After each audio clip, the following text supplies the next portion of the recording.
हम जानेंगे हम डाटा को पिक्चर्स के थ्रू या हम टेबल्स के थ्रू कैसे रिप्रेजेंट कर सकते हैं। चलिए स्टार्ट करते हैं। The parents of Pooja are shopping for Pooja's birthday. They need lot of things like balloons, cakes, candles, caps, ice creams, sandwiches and patties. They make a list so that they don't forget anything. तो बच्चों जब आपका birthday होता है तो आप भी list बनाते हैं कौन कौन गेस्ट आएंगे, क्या क्या सामान आपको बर्थडे के लिए चाहिए है।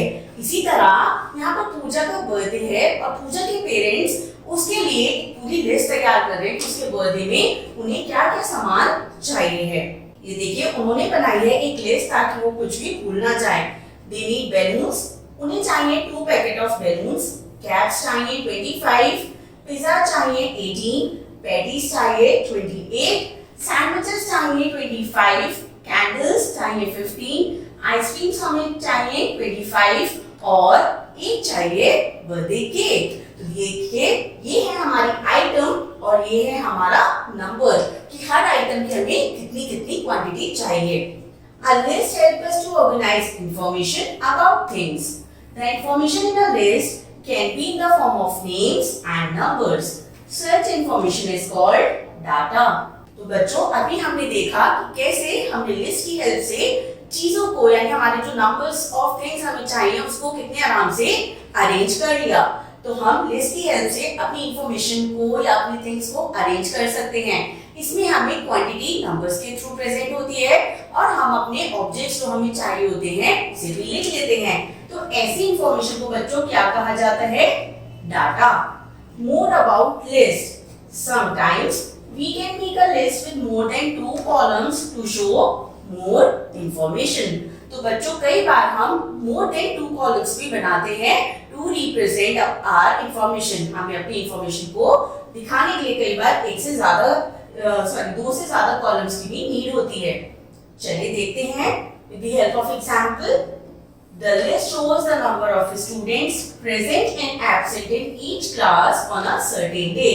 तो बच्चों यहाँ पर हमारे पास एक टेबल है और यहाँ पर हमें पता चल रहा है हर क्लास के कितने बच्चे प्रेजेंट और एब्सेंट थे ऑन अ पर्टिकुलर डे। देखिए ये है नंबर ऑफ स्टूडेंट्स, सेकंड है स्टूडेंट्स प्रेजेंट और थर्ड है स्टूडेंट्स एब्सेंट। क्लास 1 में 42 स्टूडेंट्स हैं जिनमें से 39 प्रेजेंट और 3 वर एब्सेंट। क्लास 2 में 43 स्टूडेंट्स थे टोटल जिनमें से 41 आए थे और 2 एब्सेंट थे। क्लास 3 में 45 स्टूडेंट्स थे और 45 के 45 वर प्रेजेंट यानी एब्सेंट कितने थे? 0 were absent.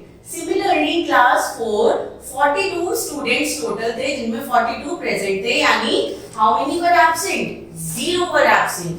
Class 5 total 38 students 36 were present and 2 were absent. तो बच्चों ये हमारा है टोटल डाटा। ये डाटा हम क्या रिप्रेजेंट कर रहे हैं कि total number of students her class में कितने हैं और एक पर्टिकुलर डे कितने बच्चे प्रेजेंट और कितने बच्चे एब्सेंट थे।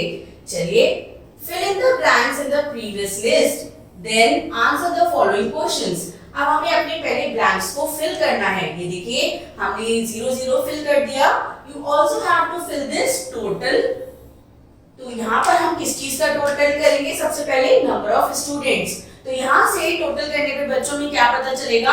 How many total number of students were there in class 1 to class 5। तो इसके लिए हम क्या करेंगे?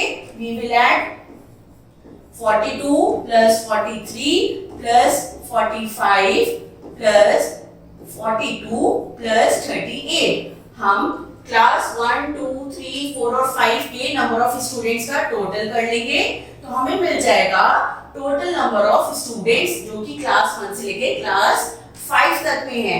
और इसी तरह हम नंबर ऑफ स्टूडेंट्स प्रेजेंट को जब ऐड करेंगे तो हमें पता चल जाएगा एक पर्टिकुलर डे पर क्लास 1 से लेके क्लास 5 तक कितने बच्चे आए थे और एब्सेंट को ऐड करने पर पता चल जाएगा कितने बच्चे एब्सेंट थे। चलिए क्वेश्चंस देखते हैं। ए part, how many students were absent in all of on that day?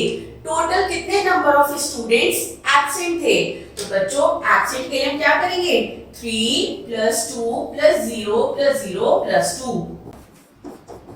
Class 1 में 3 स्टूडेंट्स वर एब्सेंट, क्लास 2 में 2 स्टूडेंट्स वर एब्सेंट, क्लास 3 में एक भी एब्सेंट नहीं था, ना ही क्लास 4 में एक भी एब्सेंट था, और क्लास 5 में 2 बच्चे एब्सेंट थे। तो हम इन तीनों नंबर्स का टोटल कर लेंगे।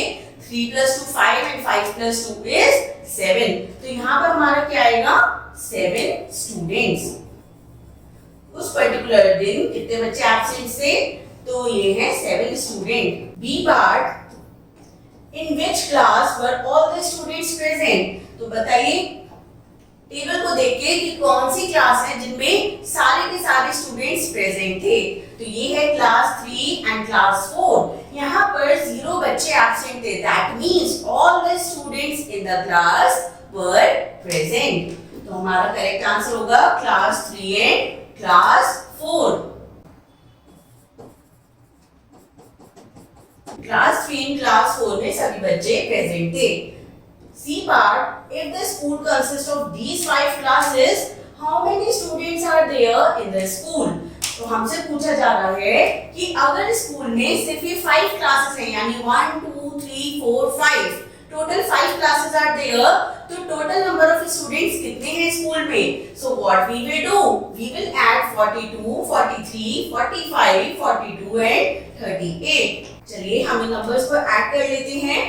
क्लास 1 में है टोटल 42 स्टूडेंट्स, क्लास 3 में है 40, क्लास 2 में दिस इज क्लास 1, क्लास 2 में है हमारे पास 43 स्टूडेंट्स, क्लास 3 में है 45, क्लास 4 में है हमारे पास 42 स्टूडेंट्स एंड क्लास 5 में है हमारे पास टोटल 38 स्टूडेंट्स।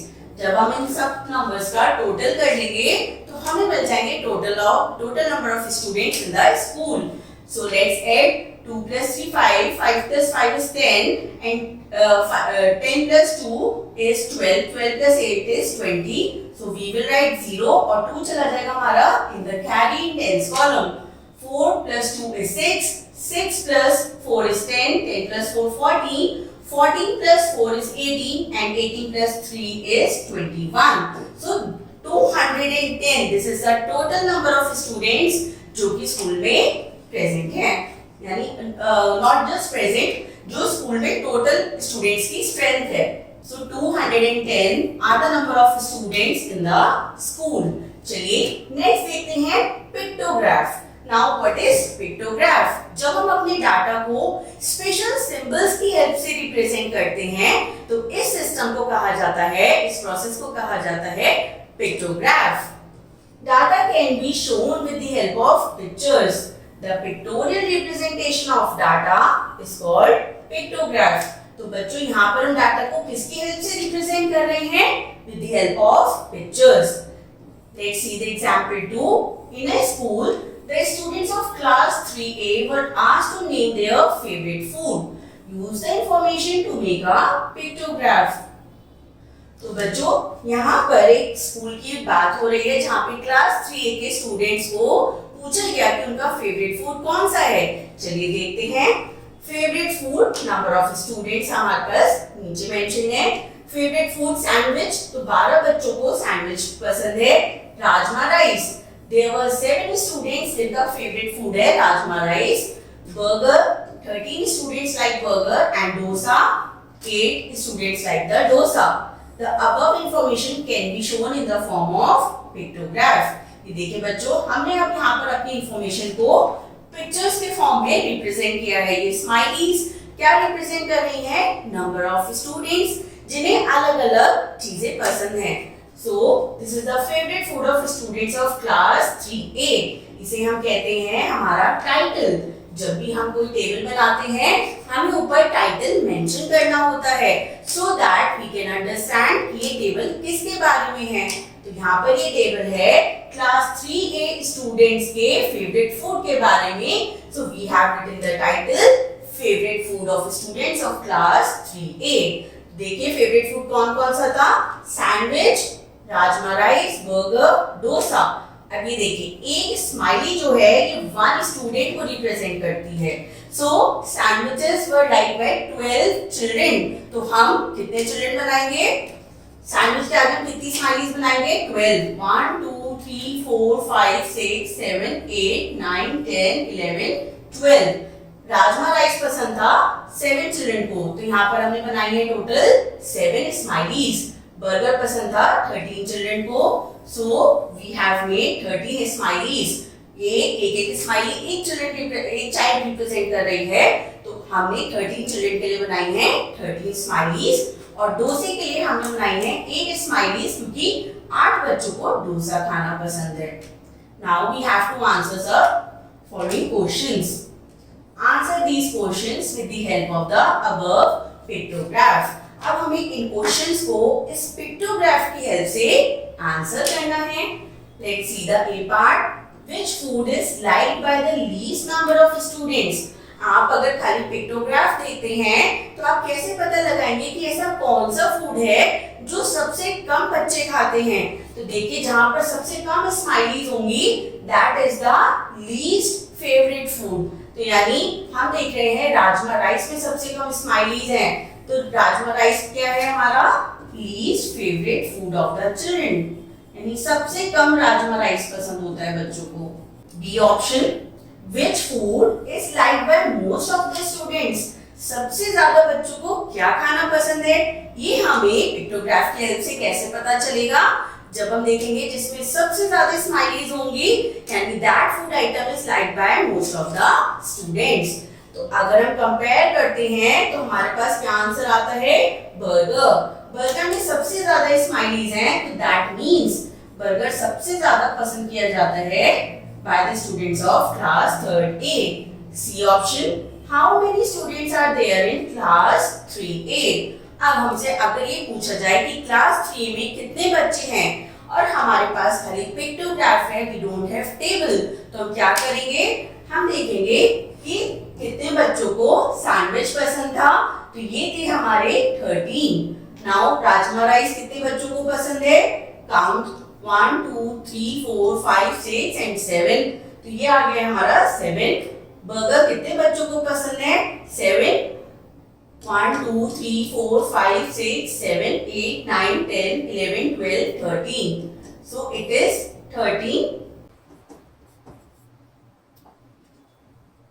सैंडविचेस पसंद थे 12 बच्चों को.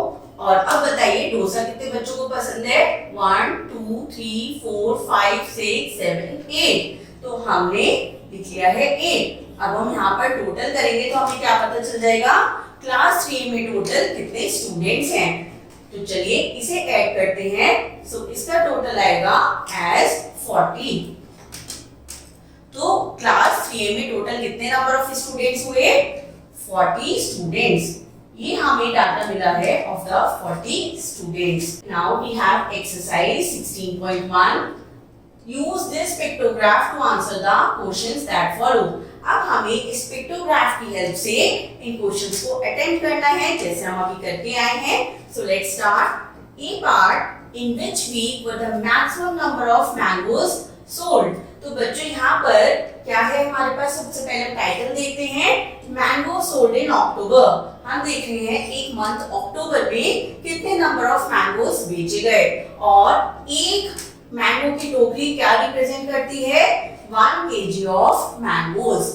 1 basket of mangoes representing 1 kg of mangoes sold. तो अब फर्स्ट क्वेश्चन में हमसे पूछ रहे हैं कि कौन से टाइम पर सबसे ज्यादा मैंगोस बेचे गए.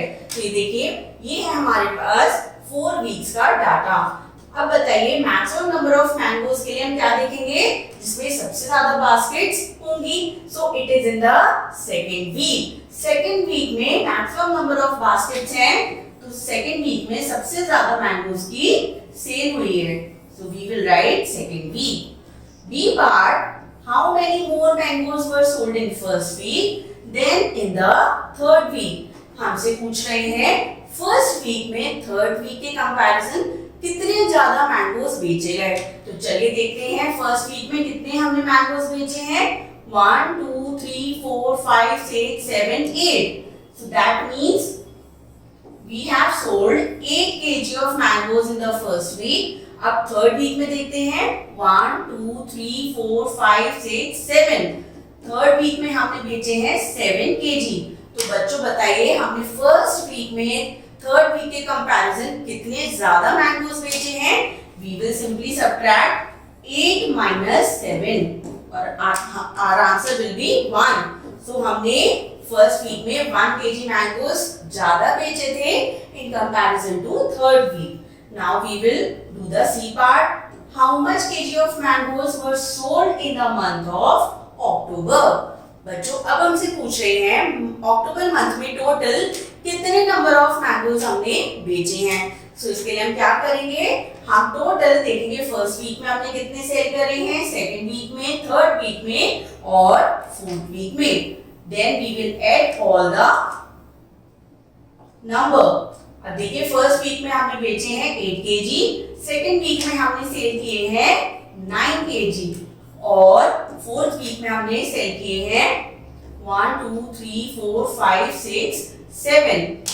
So we have sold the 7 kgs of mangoes in the fourth week। हमारे फर्स्ट वीक और थर्ड और फोर्थ वीक में हमने same amount of mangoes sell किए हैं। अब हम इन्हें ऐड करेंगे। सो 8 plus 9 is 17 and 70 plus 7 is 21, 21 plus 7 is 28। So our correct answer is 28 kg of mangoes। पूरे अक्टूबर मंथ में हमने 28 kgs of mangoes को सेल किया है। Now the second question you have to do it by yourself। Our next topic is bar graph। Information can also be shown in bar graphs। तो बच्चों अभी हमने देखा हम अपनी इंफॉर्मेशन को टैबुलर फॉर्म में यानी टेबल की फॉर्म में रिप्रेजेंट करते हैं, हम पिक्चर्स की फॉर्म में भी रिप्रेजेंट करते हैं जिसे हम क्या कहते हैं, पिक्टोग्राफ। अब हम यहाँ देख रहे हैं कि हम अपनी इंफॉर्मेशन को बार ग्राफ के थ्रू भी रिप्रेजेंट कर सकते हैं। बार ग्राफ क्या होते हैं, बार्स होते हैं रेक्टेंगुलर शेप के। These are the rectangles। हम इनकी हेल्प से भी अपने डाटा को रिप्रेजेंट कर सकते हैं। अब bar graph is bars of different height. Bar graph में डिफरेंट हाइट के बार्स होते हैं। लुक एट दिस पिक्चर, ये देखिए एक इतना लंबा है, एक इतना है, ये शॉर्ट है, फिर ये दोबारा टॉल हो गया, फिर शॉर्ट। ये हाइट्स हमें क्या दिखाती हैं, ये हमें दिखाती है नंबर ऑफ आइटम्स। तो जो ज्यादा बड़ा होता है यानी वो ज्यादा है और जो शॉर्ट होता है यानी वो कम है। तो ये अलग अलग हाइट्स हमें रिप्रेजेंट करती हैं हमारे डाटा को। Now example 3, the following is a list of some activities chosen by some students। show this information with the help of bar graph। तो हमें क्वेश्चन में क्या बताया जा रहा है कि कुछ स्टूडेंट्स की कुछ एक्टिविटीज के बारे में हमें इंफॉर्मेशन दी गई है, इसे हमें बार ग्राफ पर रिप्रेजेंट करना है। चलिए देखते हैं एक्टिविटीज। कौन कौन सी एक्टिविटीज हैं, dance, music, art, yoga and karate.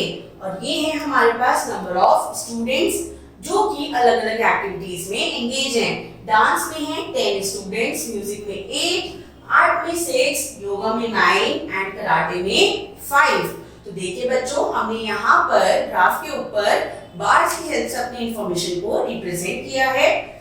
हमारे बार ग्राफ में दो साइड्स हैं, एक है हॉरिजॉन्टल इसे कहते हैं एक्स एक्सिस और एक है वर्टिकल जिसे कहा जाता है वाई एक्सिस। यहाँ पर हमने लिखी है एक्टिविटीज और यहाँ पर लिखे हैं वाई एक्सिस पे नंबर ऑफ स्टूडेंट्स। देखिए सबसे पहले डांस। डांस के लिए हमने रिप्रेजेंट किया है बार को 10 तक, क्योंकि डांस में कितने नंबर ऑफ स्टूडेंट्स हैं 10। यहाँ पर हम करते हैं अपनी काउंटिंग 1 2 3 4 5 6 7 8 9 10। ये दिखा रहे हैं नंबर ऑफ स्टूडेंट्स जो अलग अलग एक्टिविटीज में एंगेज हैं। तो डांस में 10 है तो हम इसे 10 तक ले गए हैं। Next music. म्यूजिक में टिल 8, तो हमने म्यूजिक की जो हाइट रखी है वो रखी है टिल 8 यूनिट्स। आर्ट में है 6 तो आर्ट की हाइट हो गई है टिल 6। योगा में है 9 और कराटे में है 5, तो कराटे की हाइट हो गई है 5। Now study the bar graph and fill in the blanks। अब हमें बार ग्राफ की स्टडी करके ब्लैंक्स को यानी अपने क्वेश्चंस को फिल अप करना है। Dash students have chosen art and yoga. तो चलिए अब आप बताइए। Now we just have to look at the bar graph और अब हमें बताना है कितने बच्चों ने योगा को ऑप्ट किया है। तो योगा है हमारा यहाँ पर 4th नंबर पे और ये हमारी आ गई है लाइन। तो इस लाइन के कॉरस्पॉन्डिंग कितना है 9 यूनिट्स। तो इसका मतलब 9 students have opt for art and yoga. Next question be most students have chosen. अधिकतर बच्चों ने क्या चूज किया है। तो देखिए जिस बार की हाइट सबसे ज्यादा होगी वो क्या रिप्रेजेंट करेगा मैक्सिमम नंबर ऑफ स्टूडेंट्स जो एक पर्टिकुलर एक्टिविटी में एनरोल्ड हैं। तो देखिए सबसे ज्यादा डांस की हाइट है तो इसका मतलब काफी बच्चों ने किस एक्टिविटी को ऑप्ट किया है it is dance. Next C part the least students have chosen. सबसे कम लीस्ट यानी सबसे कम कौन सी एक्टिविटी है जो बच्चों ने चूज करी है। तो जिस हमारे बाल की हाइट सबसे छोटी होगी तो वो एक्टिविटी होगी जो बच्चों ने सबसे कम ऑप्ट की है। तो देखिए यहाँ पर किसकी हाइट सबसे कम है it is of karate. So our correct answer is karate. और कितने बच्चे हैं जो कराटे में एनरोल्ड है इट इज 5 स्टूडेंट्स जिन्होंने कराटे को ऑप्ट किया है। Now we will do the exercise 16.2.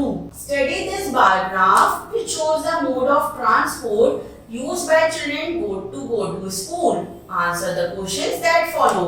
तो बच्चों अब यहाँ पर हमारे पास क्या है एक बार ग्राफ जो कि हमें रिप्रेजेंट कर क्या कर रहा है कि बच्चे स्कूल तक कौन से अलग अलग मीन्स ऑफ ट्रांसपोर्ट या मोड को यूज करके आते हैं।